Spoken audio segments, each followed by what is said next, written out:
Good morning, children. Welcome to the psychology classroom. So I hope you all are fine and everybody is fine at home, as I always ask to you all. So from this I am going to start my topic. Children, today I am going to teach you about personality assessment. I will teach you about what are the assessments of means how you can assess the personality. Assessment of personality. So this is the topic of our today, assessment of personality.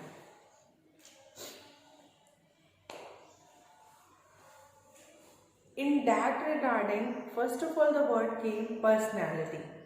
So personality, as you all know children, it is derived from the Latin word persona, which means the mask, and it is used by the persons in the Roman theatre. Now, what is there in this one? That personality earlier is considered to be the outward appearance of a person. But in psychology, personality is something which is the inward appearance of a person. How the person is from the inside. Okay? It talks about the inward appearance. Now, so in that regarding, the meaning of personality refers to the characteristics of a person that make him or her unique. और personality वो characteristics होती हैं.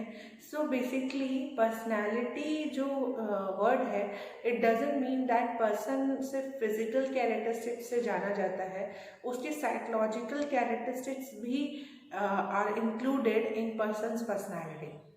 So personality has both the component, physical also as well as psychological also. And it is those characteristics of a person, ये वो characteristics होते हैं person के जो उसे unique बनाते हैं, जो उसे अलग बनाते हैं बाकी लोगों से. So it is a unique characteristics of a person. Okay, ये persons को बहुत different बनाते हैं. Personality refers to the characteristic of a person that make him or her unique, and it refers to the characteristic of a person that is stable across situation over time and make him or her unique. ये stable भी होते हैं और ये dynamic भी होते हैं.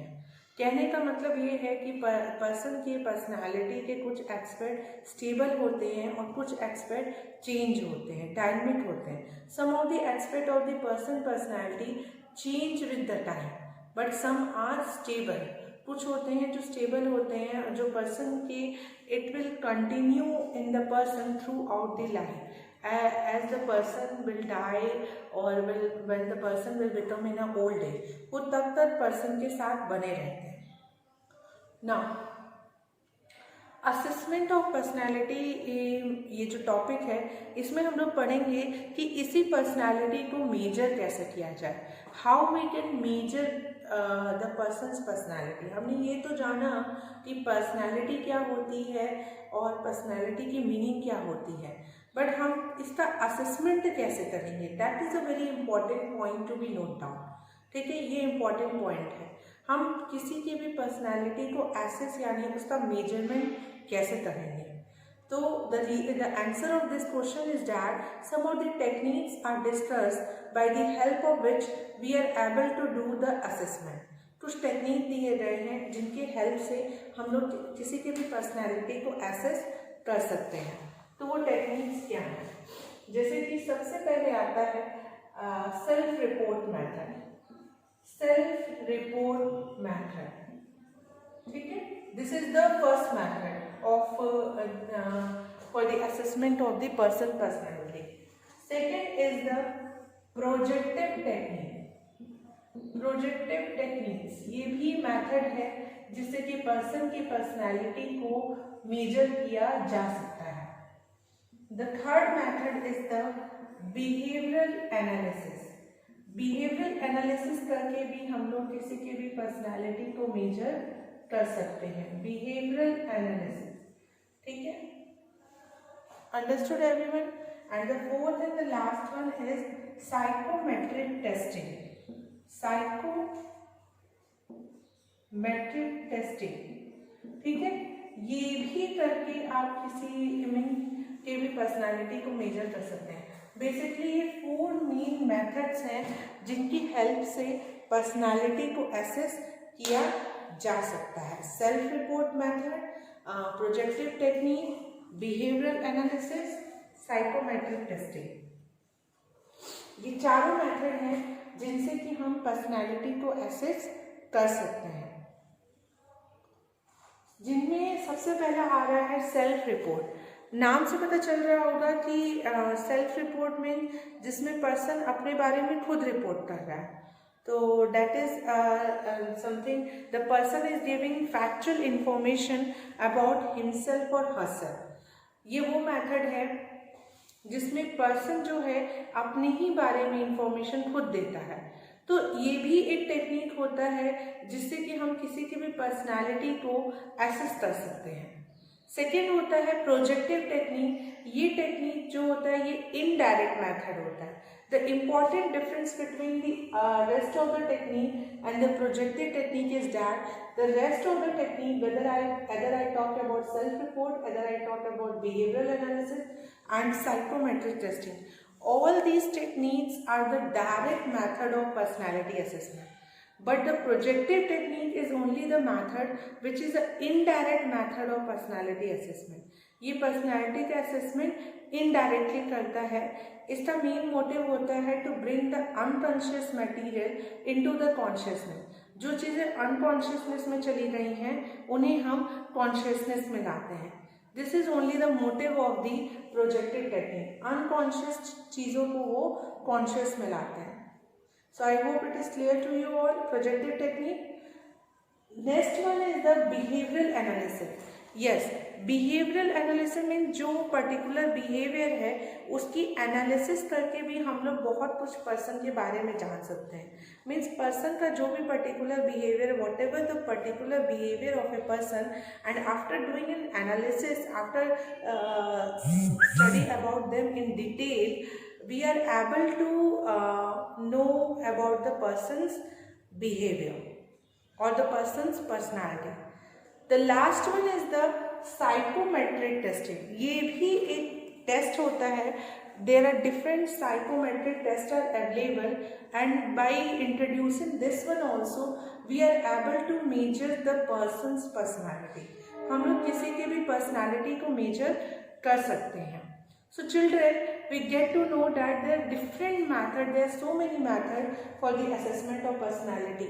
Means अगर आपको किसी की पर्सनालिटी को मेजर करना है तो आप कोई भी मेथड्स का यूज़ कर सकते हो। either you can use the self report method, either you can use projective technique, either you can use behavioral analysis, or either you can conduct any of the psychometric tests. Means किसी भी method का आप use करते by applying any of the method you are able to assess the person's personality. आप person के personality को assessment कर सकते हो by the use of any of the technique. Now, but ये भी एक प्रॉब्लम है कि कुछ टेक्निक्स के कुछ मेरिट्स हैं तो कुछ टेक्निक के कुछ डीमेरिट्स हैं। ठीक है, like the best method personality कि असेसमेंट के लिए माना गया है तो वो है प्रोजेक्टिव टेक्निक। ये सबसे बेस्ट मेथड होता है for the assessment of the persons personality. The reason is that क्योंकि ये इनडायरेक्ट मेथड है। सबसे पहली तो बात ये है, the most important point is that ये इनडायरेक्ट मेथड है। इसमें जो स्टिमुलस होता है वो बहुत ही अनस्ट्रक्चर्ड होता है, पुअरली डिफाइंड होता है, इल डिफाइंड होता है, प्रॉपरली स्ट्रक्चर्ड नहीं होता, वेल डिफाइंड नहीं होता। ठीक है, तो these are the things which are attach to this one. So ये सारे मेथड्स हैं जिनसे कि हम पर्सनालिटी का असेसमेंट करते हैं। आप कोई भी मेथड सेलेक्ट कर सकते हो, you can choose any of the method to which I am defining about the projective technique. कि प्रोजेक्टिव टेक्निक सबसे बेस्ट मेथड होता है क्योंकि ये इनडायरेक्ट टेक्निक होता है। इसमें जो स्टिमुलस होते हैं वो पुअरली डिफाइंड होते हैं, अनस्ट्रक्चर्ड होते हैं, तो पर्सन को ये नहीं मालूम होता what they are going to be assess. या subject doesn't know about what the researcher and what the examiner is assessing about. So in that case,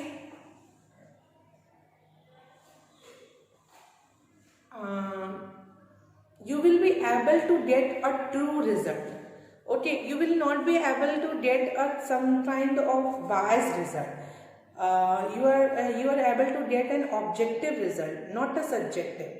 तो बाकी जो rest of the method है, in contrast to the projective technique, they sometimes lead to the subjective interpretation. एक subjective interpretation हो जाता है, but projective technique का जो आपका रिजल्ट आता है वो बहुत ही ऑब्जेक्टिव होता है, and it is also based on complete analysis and statistical technique. Self report method, projective technique, behaviour analysis and psychometric testing. Self report method में जैसे कुछ प्रॉब्लम्स ये आती हैं कि इसमें पर्सन अपने ही बारे में इंफॉर्मेशन देता है, तो sometime it happen that the person में बी बायस हो जाए, होने के चांसेस होते हैं, और like the person will not reveal the true personality about himself और हरसेल्फ. अपने बारे में सही नहीं बताता, सच नहीं बताता, प्रॉपर मैथड से नहीं बताता. तो ये प्रॉब्लम अराइज होता है सेल्फ रिपोर्ट मैथड्स के साथ. और कुछ लिमिटेशंस इसके ये हैं कि पर्सन जो है सोशली डिजायरेबल मैनर, इसमें basically the psychologist and the examiners use the questionnaire use करते हैं, which we provide to the subject and subject fill in. Questionnaires which include some kind of questions like and items were there, in some questionnaire are of rating scale also, like 5-point rating scale, 6-point rating scale, ऐसे भी होते हैं. In some questionnaire the response will be required as yes or no. In some questionnaire the response will be recorded as true or false. So there are different kind of questionnaires, there are different kind of tests, there are different kind of self-report test. But basically what they will do, the person will report about themselves. Okay, अपने ही बारे में वो खुद report देते हैं. तो एक ये पॉइंट होता है. एंड इसमें लिमिटेशंस ये आने लगते हैं, जैसे पर्सन अगर अपने बारे में ही इंफॉर्मेशन दे रहा है तो ये होता है कि they behave in a socially desirable manner. Socially desirable manner में बिहेव करते हैं, मीन्स जो सबके लिए सही होता है वो वही चीज़ें करते हैं, या which is appropriate for the society in which they are living, which was appropriate for their life, which for their better adjustment. तो उस अकॉर्डिंगली होता है ये चीज़ें. देन होता है कि एक्यूसेंस की प्रॉब्लम आती है, एक्सट्रीम कैटेगरी बायस आता है. लाइक क्वेश्चनायर प्रोवाइड किया गया तो क्या होता है कि बिकॉज ऑफ दी हरीनेस, अगर सब्जेक्ट को बहुत जल्दी है, एंड बिकॉज ऑफ डिसइंटरेस्ट उनको इंटरेस्ट नहीं हो रहा है, तो उस केस में क्या करते हैं सब्जेक्ट हर एक आंसर पे एक्सट्रीम पे ही टिक कर देते हैं, एदर एग्री फॉर एवरीथिंग और either disagree for everything. Means this is known as extreme category bias. Extreme पे टिक करते जाना. दूसरा होता है एक्विसेंस में क्या होता है कि वो हर एक आइटम पे yes, they endorse every item in a yes response. every item without reading. It means they are doing it in a disinterest. Okay, they don't have, maybe they don't have so much of time and such amount of time, or maybe they don't have interest in filling that particular questionnaire. So what they do, they endorse yes on every item, or rather they endorse no on every item. So that is the acquiescence. तो ये 3 limitations आते हैं self report method के साथ, like person behave in a socially desirable manner, then acquiescence, then extreme category bias. तो ये चीज़ें होती हैं. कौन कौन से मैथड्स आते हैं सेल्फ रिपोर्ट में, उसी तरह अभी हम लोग सारे मैथड्स भी पढ़ेंगे कि what are the methods and technique which come under the self report, projective, behavioural and psychometric testing.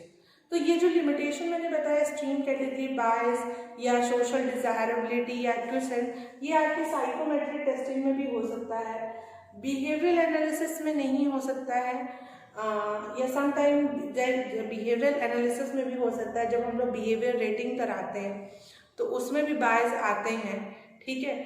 तो वो एक अलग तरीके के बायस होते हैं, क्योंकि बिहेवियरल रेटिंग हम उन्हीं लोगों से कराते हैं जो आपको जानते हैं अच्छे से, तो उनसे हम लोग आपके ही बारे में एक रेटिंग कराते हैं, and it is a method which come under the behavioural analysis. कभी कभी in the examination also behaviour rating was asked, behaviour rating ask किया और बच्चे कंफ्यूज होते बिहेवियरल एनालिसिस लेते थे, but it is wrong children. Behavioural analysis is different and behaviour rating is different. Behaviour rating is a method which is a part of the behavioural analysis. Behaviour rating एक method है जो कि behavioural analysis का ही part है, तो don't get confuse. इसमें basically ratings होती हैं और ये रेटिंग हम लोग फैमिलियर पर्सन से ही कराते हैं, जो आपको जानते हैं उनसे ही कराते हैं, ठीक है, बिहेवियर रेटिंग्स, ठीक है। जैसे आपके बारे में उनसे पूछा जाता है तो उस कैटेगरी में भी कुछ बायस आने लगते हैं, कुछ लिमिटेशंस आने लगती हैं उस मेथड की भी। जैसे कि जिससे करा रहे वो बायस हो जाता है, वो आपकी एक ही फेवरेबल कैरेक्टरिस्टिक्स को लेके सारे क्वेश्चनायर को फिल कर देता है, या आपके कोई अनफेवरेबल कैरेक्टरिस्टिक्स को लेके उस क्वेश्चनायर को फिल कर देता है, तो उससे भी हमें ट्रू रिजल्ट नहीं मिलता, ट्रू जजमेंट नहीं मिलता। तो ये कुछ प्रॉब्लम्स हैं जो कि अराइज होती हैं इन मैथड्स के साथ, बट जबकि प्रोजेक्टिव टेक्निक के साथ ऐसा कुछ प्रॉब्लम नहीं होता, क्योंकि ये बहुत ही इनडायरेक्ट मेथड है और इसमें सिर्फ कुछ पिक्चर्स शो किए जाते हैं सब्जेक्ट को, और ये बोला जाता है कि आपको इस पर स्टोरी राइट करनी है और other you have to tell what you are seeing in this picture. तो इसमें कोई किसी भी तरह के कोई बायस नहीं आते हैं, ठीक है। तो हम लोग वन बाय वन पढ़ेंगे कि क्या क्या टेक्निक्स हैं, क्या क्या मैथड हैं जो इन सब के अंडर आते हैं, जिसमें सबसे पहला है self report method. Self report method में क्या क्या मेथड्स आते हैं? फर्स्ट इज MMPI, ये इसी का पार्ट है। EPQ, ये भी इसी का ही पार्ट है। एंड थर्ड इज 16PF, ये भी इसी का पार्ट है। तो ये 3 मेन टेक्निक्स हैं जो कि सेल्फ रिपोर्ट मेथड के अंदर आते हैं, ठीक है। MMPI, EPQ and 16PF। MMPI का फुल फॉर्म होता है मिनिस्टो मल्टीफेजिक पर्सनालिटी इन्वेंट्री। ये हैथवे एंड मैककिनले ने दिया था, और ये भी एक तरह का क्वेश्चनायर होता है। इन्वेंट्री जो है, नाम ही दिया है इन्वेंट्री। पहले तो ये जान लीजिए बच्चों कि इन्वेंट्री और टेस्ट में डिफरेंस क्या है। इन्वेंट्री जो होते हैं, टेस्ट जब भी हम लोग बात करते हैं तो वो सिंगल होता है, और inventory include so many test. यानी अगर कोई टेस्ट है तो वो एक ही साइकोलॉजिकल कैरेक्टरिस्टिक्स को मेजर करता है। It measure only the you can say that the one characteristics of an individual, okay, एक ही कैरेक्टरिस्टिक्स को वो मेजर करता है। पर अगर इन्वेंट्री की बात करें तो इन्वेंट्री जो होते हैं वो बहुत सारे कैरेक्टरिस्टिक्स, बहुत सारे साइकोलॉजिकल डायमेंशंस को मेजर करता है। तो MMPI एक इन्वेंट्री है, इसमें 10 सब स्केल होता है, ठीक है। 10 सब स्केल होता है और हर एक scale different kind of psychological disorders को मेजर करते हैं। ये बेसिकली MMPI जो है ये साइकोपैथोलॉजी को ही मेजर करता है, a different kind of abnormal behaviour and a different kind of psychopathology. जितने भी तरीके के साइकोलॉजिकल प्रॉब्लम होते हैं या साइकोपैथोलॉजिकल प्रॉब्लम होते हैं, इनको मेजर करने का काम MMPI का होता है। ये हैथवे एंड मैककिनले ने दिया था। इसमें 10 सब स्केल होते हैं और इसमें अराउंड 267 स्टेटमेंट होते हैं, और ये डिफरेंट तरीके के चीज़ों को मेजर करता है, जैसे कि hypochondriasis, schizophrenia, anxiety, bipolar disorder, neurosis. तो डिफरेंट काइंड ऑफ थिंग्स को ये मेजर करता है। डिप्रेशन, ये सारी चीज़ें इसमें आती हैं, paranoia. Okay, the next important thing about is that इसका एक इंडियन अडेप्टेशन भी है जिसे हम कहते हैं GMPI, जोधपुर मल्टीफेजेड पर्सनालिटी इन्वेंटरी। इसका इंडियन अडेप्टेशन है GMPI, जोधपुर मल्टीफेजेड पर्सनालिटी इन्वेंटरी, जिसे मलिक एंड जोशी ने दिया था। ठीक है, मलिक जोशी ने इसे दिया था, इसके इंडियन अडेप्टेशन को। नाउ MMPI के बाद आता है आपका EPQ। EPQ का फुल फॉर्म होता है आइजन पर्सनैलिटी क्वेश्चनर। नाम में पता चल रहा है कि who is the psychologist who has given the word EPQ, तो it is a Eysenck personality questionnaire. Eysenck ने दिया था and his full name was H.J. Eysenck. उनका पूरा नाम था H.J. आइजन। और इनकी थ्योरी भी है, अगर आप टाइप और ट्रेड अप्रोच पढ़ते हो तो जिसमें ट्रेड अप्रोच में इनकी थ्योरी है, इनकी ट्रेड थ्योरी भी है, आइजन थ्योरी। और इसमें आपने सारे डायमेंशंस पढ़े होंगे। इन्होंने 3 डायमेंशंस दिए थे, extraversion versus introversion. Second is neuroticism versus emotional stability. Neurotic means वो लोग वो है जो इमोशनली अनस्टेबल है, तो basically emotionally unstable versus emotional stability. ठीक है, देन थर्ड है psychoticism versus sociability. Psychoticism basically मतलब unsociable, the meaning of which one is unsociable. Sociability versus unsociable. ठीक है, MMPI हो गया। EPQ, तो EPQ जो है ये क्वेश्चनर जो है ये वही 4 डायमेंशंस को मेजर करता है, 3 डायमेंशंस को। एक्स्ट्रोवर्जन इंट्रोवर्जन मेजर करेगा, देन आपका साइकोटिसिज्म वर्सेस सोशिएबिलिटी मेजर करेगा, और इमोशनल स्टेबिलिटी यानी न्यूरोटिसिज्म वर्सेस इमोशनल स्टेबिलिटी को मेजर करेगा। तो ये 3 डायमेंशंस को EPQ मेजर करता है। ये बताता है कि कौन सा पर्सन इंट्रोवर्ट है, कौन एक्सट्रोवर्ट है, who is psychotic, who is neurotic, who is emotionally stable, who is sociable. So all these were defined by the EPQ questionnaire. Then third one came the cystine PF. Is it indicated from the name cystine? Cystine PF, the full form is personality factor. So it indicated from the name cystine PF means it measures the cystine factor of the person. Cystine personality factor of the person. Person के जो 16 personality के expert हैं उनको major करता है। So it is a very ट्रेमेंडस and very good assessment method for the measurement of the persons personality. बहुत ही extraordinary method है ये, और it is given by the cattle की जब आप थ्योरी पढ़ते हैं तो आपने पढ़ा होगा उसमें 16 कैटल का 16 पर्सनालिटी फैक्टर ट्रेट है। तो ये पर्सन के 16 पर्सनालिटी को मेजर करता है। And yes, it is very much scientific, it is very much objective, and by applying this method also you are very much able to make an assessment of the person's personality. इनके बाद आते हैं projective technique पे। Self report आप सभी को समझ में आ गया, आई होप समझ में आ गया होगा। यही 3 मेन सेल्फ रिपोर्ट मेथड हैं, MMPI, EPQ एंड 16PM। और क्या लिमिटेशन सेल्फ रिपोर्ट के साथ होता है ये भी मैंने डिस्कस किया अभी आपको थोड़ी देर पहले। सोशल डिजायबिलिटी प्रॉब्लम आती है, एक्विसेंस आता है, एक्सट्रीम कैटेगरी बायस आता है, तो ये प्रॉब्लम्स सेल्फ रिपोर्ट के साथ आती हैं। ठीक है, प्रोजेक्टिव टेक्निक पे जाने से पहले साइकोमेट्रिक टेस्टिंग तो टेस्ट हो रहा है, जैसे कोई भी साइकोलॉजिकल टेस्ट जो होते हैं that are known to be as psychometric test. Those who are measure some of the specific characteristics of an individual, the specific aspect of the person's personality, like introvert, extrovert, ये सब चीज़ें वो major करते हैं।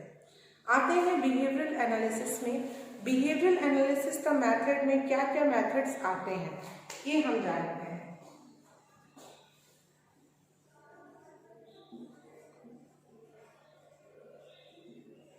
Behaviour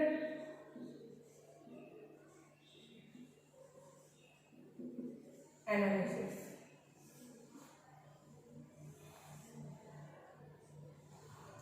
behavioural analysis में सबसे पहला method जो आता है वो होता है इंटरव्यू।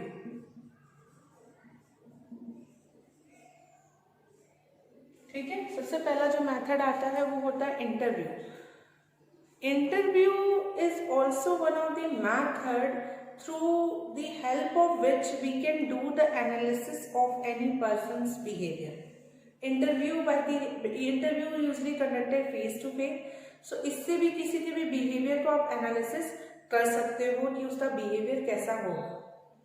इंटरव्यू भी बहुत तरीके के होते हैं, स्ट्रक्चर्ड होते हैं, अनस्ट्रक्चर्ड होते हैं, बहुत सारे कैटेगराइजेशन होते हैं, लाइक इंडिविजुअल टू ग्रुप होते हैं, ग्रुप टू इंडिविजुअल होते हैं, ग्रुप टू ग्रुप होते हैं, ठीक है, इंडिविजुअल टू इंडिविजुअल होते हैं। तो ये सारे कैटेगराइजेशन होते हैं। आई थिंक आपको मालूम होगा इंडिविजुअल टू इंडिविजुअल यानी जो इंटरव्यूअर है वो भी एक ही है और इंटरव्यू जो है वो भी एक ही है। तो individual to individual, individual to group यानी सामने जो इंटरव्यू है वो एक है और जो ले रहे हैं वो एक पैनल में है, ग्रुप में है। ठीक है, ग्रुप टू इंडिविजुअल जैसे कि सामने जो पर्सन इंटरव्यूअर है वो एक ही है, बट सामने जिनकी इंटरव्यू आप ले रहे हैं यानी इंटरव्यूई वो मोर देन वन है। जैसे it is the case sometime happen in the terms of the viva. When in the school, the examiner come from the outside and they ask for sending the 2 or 3 children together. So at that time, the interview will become individual to group. And group to individual is a situation of a job, or if you pursue any kind of job, or if you have to face any kind of interview for the job, for the employment. So that time, like a panel was there, so that is a part of a group and one interviewee is there. Okay, so that is a group to individual. And sometimes normally interview can take place individual to individual भी बहुत से लोग लेते हैं। उसके अलावा एक group to group होता है यानी इंटरव्यूअर भी मोर देन 1 or 2 हैं और इंटरव्यूई भी मोर देन 1 or 2। ठीक है, तो ये डिफरेंट काइंड ऑफ सिचुएशंस होते हैं इंटरव्यू मेथड में। देन इंटरव्यू स्ट्रक्चर्ड हो सकता है, अनस्ट्रक्चर्ड हो सकता है। स्ट्रक्चर्ड मीन्स सारे क्वेश्चन प्री डिटरमाइंड है, प्री सेट है। Unstructured when some of the questions are not predetermined, not preset. तो ये इंटरव्यू में ही आएगा स्ट्रक्चर और अनस्ट्रक्चर।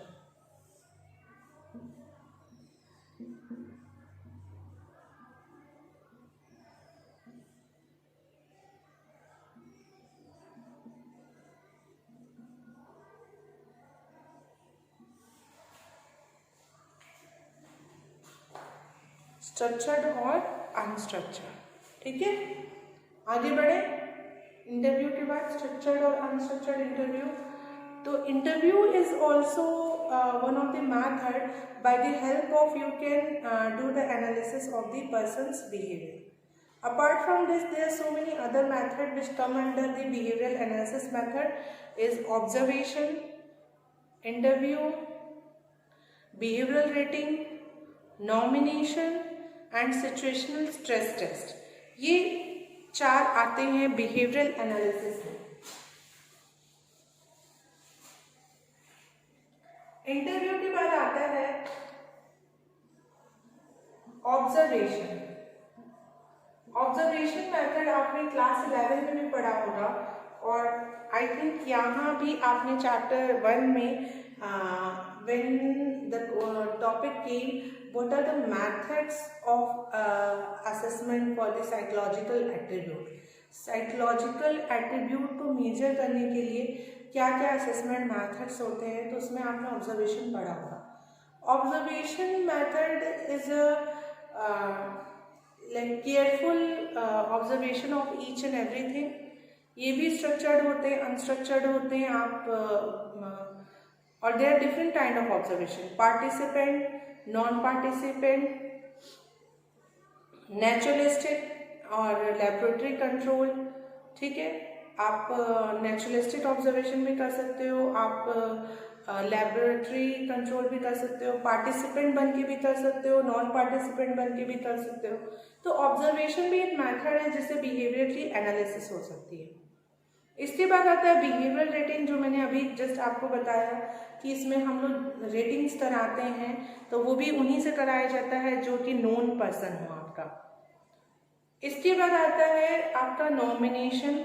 नॉमिनेशन भी यूजली पीयर ग्रुप से कराया जाता है, ठीक है, आपके बारे में। इससे भी हम बिहेवियर की एनालिसिस करते हैं कि the way your peer group has nominated you and given you the points. Then is the situational stress test. Situational stress से भी बिहेवियर की एनालिसिस कर सकते हैं। लाइक पर्सन के सामने कोई स्ट्रेसफुल सिचुएशन रखते हैं और ये देखते हैं, ये ऑब्जर्व करते हैं कि how the person is reacting in that particular situation. So after observing this one, the person is able to analyze about the person's behavior. So basically children, there are so many methods which are discussed for the assessment of personality by using behavioral analysis method. So in this video we had discussed about the two main methods for the assessment of personality. One is self-report method and second is behavioral analysis. So I hope both the methods are very much clear to you all. And if you feel any question, ask to me in the classroom. Thank you so much for carefully observing this one.